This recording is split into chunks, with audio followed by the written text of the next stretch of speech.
Assalamualaikum warahmatullahi wabarakatuh.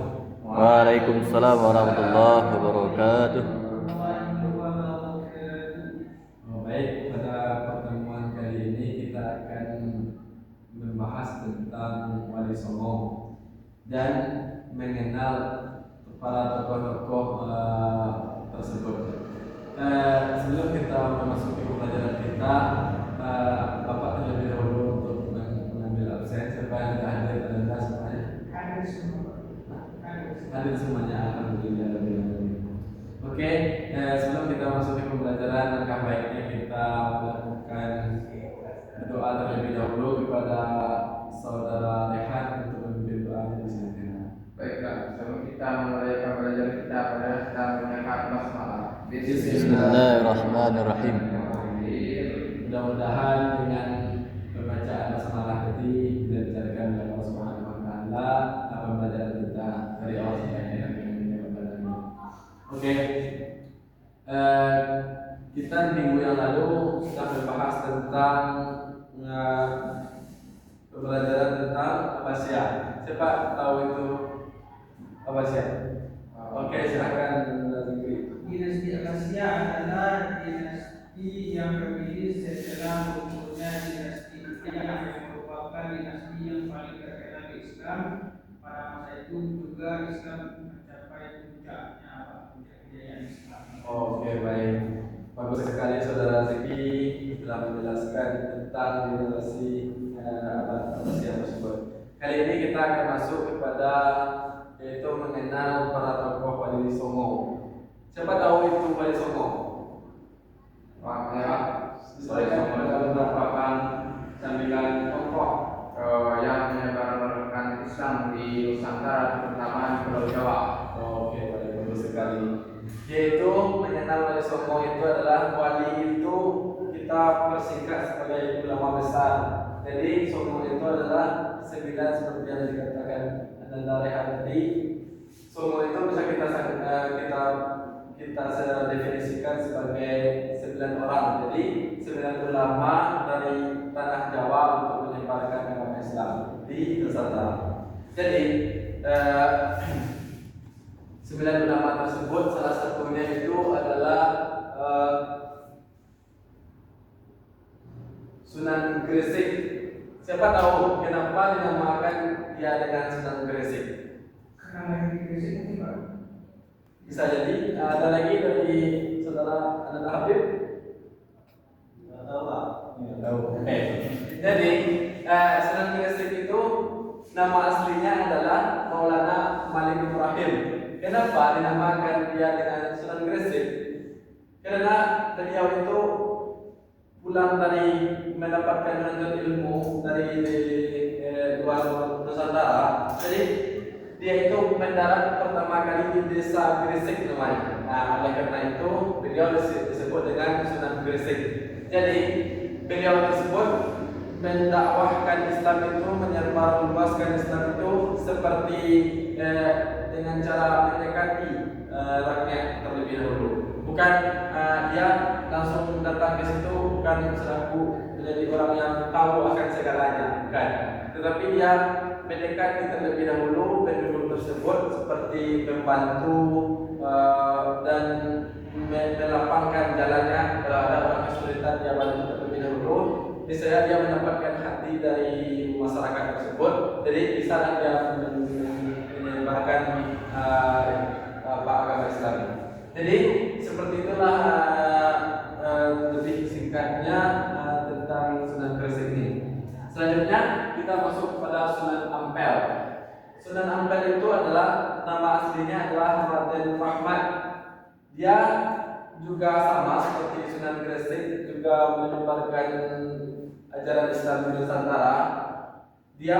Tetapi Sunan Ampel ini lebih kepada pendekatan keagamaannya seperti mendirikan pesantren dan penasehat kerajaan Majapahit. Dan dia Sunan Ampel itu juga digunakan untuk segala itu di tanah Jawa itu ada kerajaan-kerajaan. Jadi Sunan Ampel tersebut sama seperti diambillah oleh para kerajaan itu sebagaimana dan agar silsilah wali songo. Selanjutnya ada Sunan Bonang ketiga. Sunan Bonang itu nama aslinya adalah Makhdum Ibrahim. Nah, dia juga menyebarluaskan agama Islam di Nusantara. Filosofis dakwahnya Sunan Bonang itu adalah percaya bahwa seni adalah bahasa universal. Jadi Sunan Bonang itu melakukan dakwahnya itu dengan seni dan budaya. Jadi dia tidak akan merubah budaya dari Nusantara, dari tanah Jawa tersebut. Contohnya, sebelum masuknya datangnya Islam ke tanah Jawa itu dikenal dengan wayangnya atau dengan seni budaya. Jadi Sunan Bonang ini tidak merubah itu, tapi juga menghilangkan sifat-sifat kesyirikan kepada Allah Subhanahu wa taala. Jadi seperti itulah dakwah dari Sunan Bonang tersebut. Selanjutnya adalah ada Sunan Derajat. Dan Sunan Derajat itu juga dikenal dengan penyebarluasan agama Islam di tanah Jawa. Beliau juga ya menggunakan metode paling tekan atau merangsang kalunyo dan dan buto atau tolong orang yang buta dan tersesat. Jadi Sunan Derajat itu lebih kepada yang empat ini. Yang kedua itu paling mangan namanya, dan yang ketiga itu paling pasuno, dan yang keempat itu adalah paling payuang. Atau Sunan Derajat itu dikenal sebagai wali yang paling menonjol di seketika penyebaran luasan Islam di tanah Jawa tersebut. Kita lanjut. Ada namanya Sunan Kalijaga. Ini tidak mungkin sangat familiar karena ada filialnya, dan Sunan Kalijaga itu adalah murid langsung dari Sunan. Siapa yang tahu? Sunan Kalijaga itu murid langsung dari siapa? Gresik. Sunan Ampel. Murid langsung dari Sunan Ampel. Jadi kenapa dinamakan Sunan Kalijaga itu dengan Sunan Kalijaga? Bahwasanya beliau itu diperintahkan untuk menjaga sebuah tongkat di pertapaan seketika itu. Jadi oleh karena itu disebut dengan Sunan Kalijaga.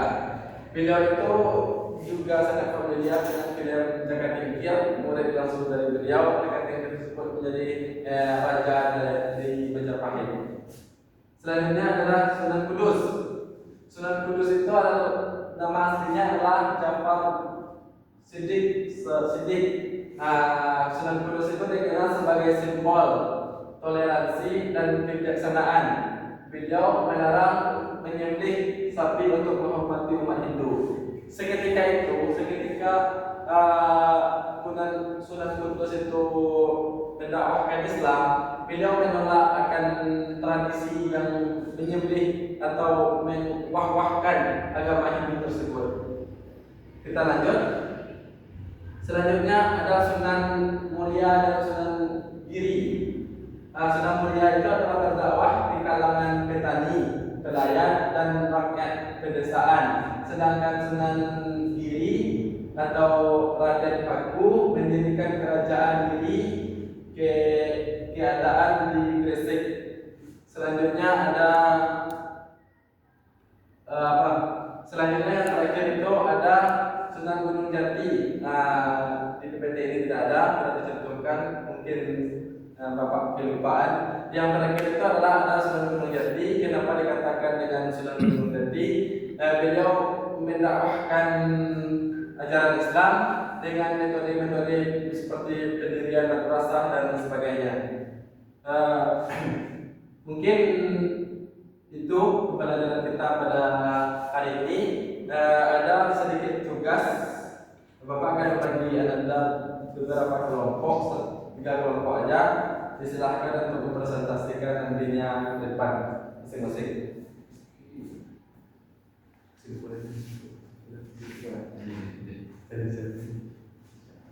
Bapak berikan waktu 2 menit.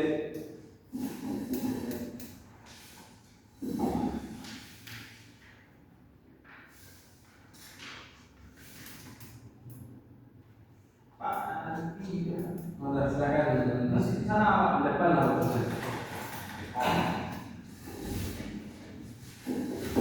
Yang dapat Anda ketahui atau Anda ambil dari pelajaran tadi Pak, bahwasanya Wali Songo itu adalah tokoh-tokoh yang berperan penting dalam penyebaran Islam di Nusantara, yang mana tokoh tersebut sesuai dengan namanya Wali Songo, yang dalam bahasa Jawa artinya 9, berarti wali yang 9 Pak.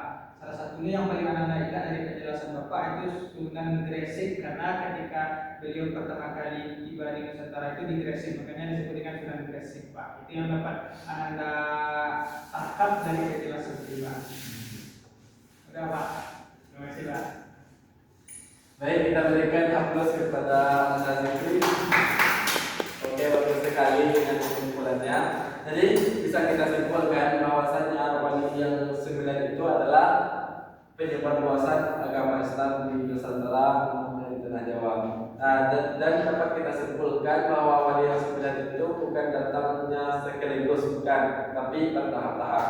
Itu. Mungkin pembelajaran kita cukupkan sampai di sini. Pak, pertanyaan Pak. Apa? Jadi Wali Songo itu enggak sekali semuanya Pak, jadi satu-satu dulu Pak. Ya, satu-satu seperti apa? Seperti kisah Nabi Muhammad SAW, kan bertahap-tahap turunnya Nabi itu. Jadi wali itu bukan datang sekaligus, bukan. Nah, jadi yang datang itu seperti Sunan Gresik, yang turun ke Gresik. Jadi Sunan Gresik itu mempunyai murid juga seperti Sunan Ampel, dan Sunan Ampel itu menjadi wali juga. Jadi Sunan Ampel itu berdakwahlah seperti Sunan Gresik tersebut untuk menyebarkan agama Islam di Nusantara. Berarti sunan-sunan tersebut Wali Songo tersebut berarti guru punya murid, muridnya terus jadi wali, terus dari wali juga punya murid, kemudian itu berarti satu-satu berarti kayak gitu ya Pak. Iya, kayak gitu. Berarti paling banyaknya itu di Jawa Pak. Ya, di Jawa. Lebih bagusnya lagi, para wali itu tidak menghilangkan akan tradisi Jawa tersebut. Jadi dengan mendatangkan ajaran agama Islamnya bukan selaku jadi orang yang paling pintar. Jadi mereka itu seperti bertahap, seperti tidak menghilangkan tradisi, tapi bisa dia memasukkan ajaran Islam. Begitulah hebatnya para wali tersebut. Lagi Pak. Berarti yang Bapak jelaskan itu berarti ketika Sunan Kalijas Wali Songo itu datang ke Indonesia kan budaya di Nusantara kan Hindu Buddha Pak. Berarti agar Islam ini diterima, beliau tidak langsung ini Islam langsung Pak. Berarti beliau menyesuaikan dengan